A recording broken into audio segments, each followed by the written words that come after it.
Hi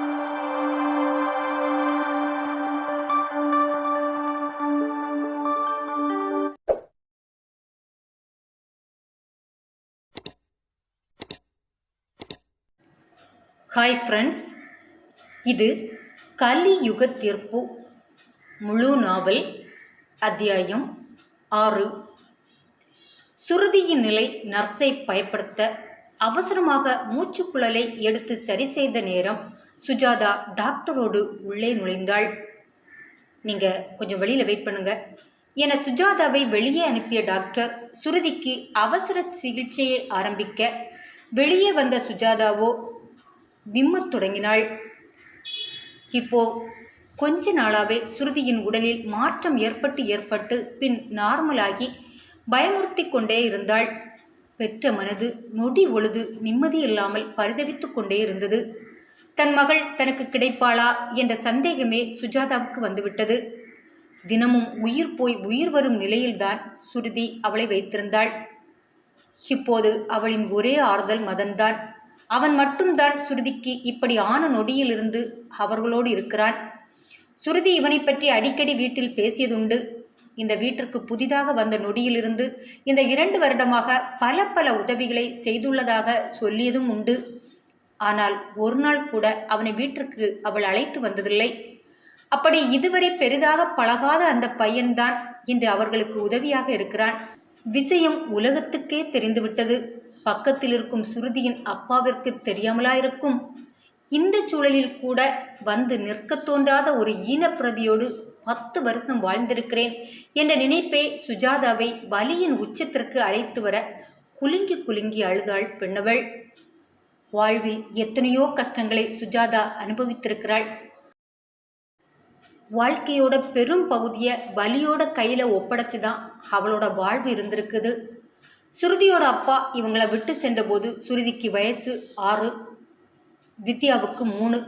அந்த வயசுல விவரம் தெரியாம சுருதி அப்பாவை கேட்டு அடம்பிடிக்கும் போதும் அப்பாவின் நிழல் கூட தெரியாத வித்யா எனக்கு அப்பா வேண்டும் என கெஞ்சும் போதும் வாழ்வில் எதற்கு இன்னும் உயிரோடு இருக்கிறோம் என்று அழுதிருக்கிறாள் சுஜாதா. இந்த பிஞ்சு குழந்தைகளிடம் அவர்களின் தந்தையோட அயோக்கியத்தனத்தை எப்படி சொல்லி புரிய வைக்க முடியும்? சொன்னால் புரிந்து கொள்ளக்கூடிய வயதாயுது.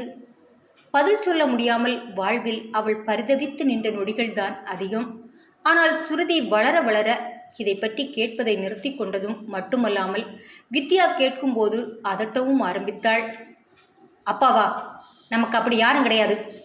உனக்கு நானும் அம்மாவும் மட்டும்தான். இதுக்கு மேலே அப்பா பற்றி இந்த வீட்டில் பேசவே கூடாது. இந்த அளவு சுருதி பக்குவமாய் பேசும்போது அவளுக்கு வயசு 10 தான். இந்த அளவு இந்த விஷயத்தை அவளுக்கு பக்குவமாய் சொன்னது யார் என்று தெரியவில்லை. அதன்பின் சுருதியின் செயலில் ரொம்ப வித்தியாசம் தெரிந்தது. அந்த சின்ன வயதிலேயே பக்குவமாக செயல்படுவது, தாய்க்கு தோள் கொடுத்து நிற்பது, பிறர் பார்வையிலிருந்தும் பிறர் வார்த்தையிலிருந்தும் அவளை காப்பாற்றுவது, வேலைக்கு செல்லும் நாள் எல்லாம் தங்கையை பொறுப்போடு பார்த்து கொள்வது என சுஜாதாவின் பொறுப்புகளில் பலவற்றை வாங்கி கொண்டாள். கணவனால் கைவிடப்பட்ட பெண்ணிற்கு இந்த சமுதாயம் தரும் பலமான சாட்டையடிலெல்லாம் துணை நின்றவள் சுருதிதான். அதனால்தான் சுருதி வளர வளர ஒரு ஆண் துணை போல் தாய்க்கு தூண் கொடுத்து நின்றாள். படிப்பு முடிந்து வேலை கிடைத்தவுடனே தான் இதுவரை அவள் பார்த்து வலியில் உழன்று நின்ற வேலைக்கு விடிவு கொடுத்தாள். இனி வாழ்வில் நீ துன்பத்தையே அனுபவிக்கக்கூடாது என கூட்டி வந்து 2 வருடமாய் அவளை தன் மகள் போலவே பராமரித்து வருகிறாள்.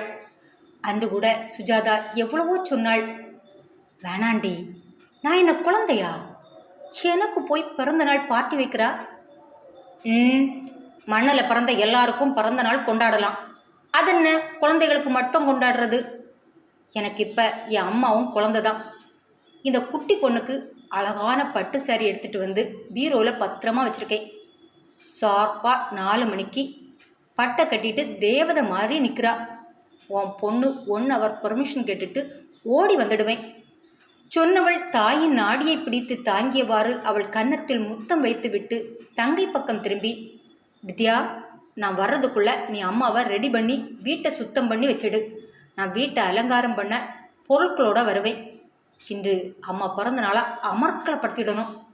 தங்கையை கட்டிப்பிடித்து மகிழ்ந்து புது நம்பிக்கையை கொடுத்துவிட்டு வெளியே சென்ற பெண் அதன் பிறகு அவள் பெண்ணாகவே அவளுக்கு கிடைக்கவில்லை.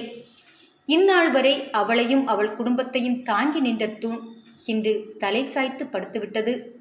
வலி, வேதனை எதுவும் தெரியாமல் இதுவரை அவளையும் அவள் குடும்பத்தையும் பார்த்து கொண்ட ஜீவன் இன்று உயிருக்கு போராடி கொண்டிருக்கிறது. பொறுக்க முடியா பெரும் வலி ஒன்று அவள் உள்ளத்தை கீற. யாருக்கு என்ன பாவம் செய்தோம்? என் மக வாழ்க்கையிலையா இப்படியெல்லாம் நடக்கணும்? தாங்க முடியா வலியில் சுஜாதா குலுங்கி குலுங்கி அழுத அதே நேரம் உள்நுழைந்த வித்யாவும் அவளின் பின்னாலேயே வந்த மதனையும் பார்த்த சுஜாதா ஓடிப்போய் அவர்களிடம் நடந்தவற்றை சொல்லி அழ, சுருதிக்கு எதுவும் ஆகாதுமா, நீங்க பயப்படாம வாங்க என சுஜாதாவை உள்ளழைத்து சென்ற அதே நேரம் இன்ஸ்பெக்டர் ராஜேந்திரன் முன் கோபம் கொண்டு கத்தி கொண்டிருந்தார் தேன்துரை. என்ன சார் சொல்றீங்க? என் மகன் இதை பண்ணுனானா? கோயிலில் அவளை சந்திச்சு பேசிட்டானா? அடுத்து 4 மணி நேரம் கழிச்சு அந்த பொண்ணுக்கு நடந்த கொடுமையை என் மகன் தான் செய்தான்னு உங்களால் எப்படி சொல்ல முடியும்? இளம் மட்டும்னா காதலில் விழுறது சகஜம்தான். அதுக்காக இந்த அளவு கீழ்த்தரமாக போவான்னு நீங்கள் எப்படி முடிவு பண்ண முடியும்? இந்த பாருங்க, அன்று அந்த பொண்ணுக்கு கொடுமை நடந்ததா சொல்லப்படுகிற டிசம்பர் 1ஆம் தேதி மாலை 5 மணிக்கு மேலே என் மகன் என்னோட திருச்சிக்கு ட்ராவல் ஆகிட்டு இருந்தான் என்கிறத நிரூபிக்கக்கூடிய டிக்கெட் இன்னும் இருக்குது. அப்புறம் நாங்கள் போனப்போ பஸ் ஸ்டாண்டில் கேமராவில் பதிவான ஃபோட்டோ ஆதாரங்கள், அந்த இரவு நானும் என் மகனும் தங்கி கொண்ட ஹோட்டலோட விவரம் எல்லாமே இதில் இருக்குது. முதல்ல தீவிரமாக விசாரித்து உண்மை குற்றவாளியை கண்டுபிடிக்க பாருங்க சார். உங்களுக்கு ஆள் கிடைக்கலன்னு அப்பாவி பையனை பிடிச்சிட்டு உள்ளால போட்டிருக்கீங்க.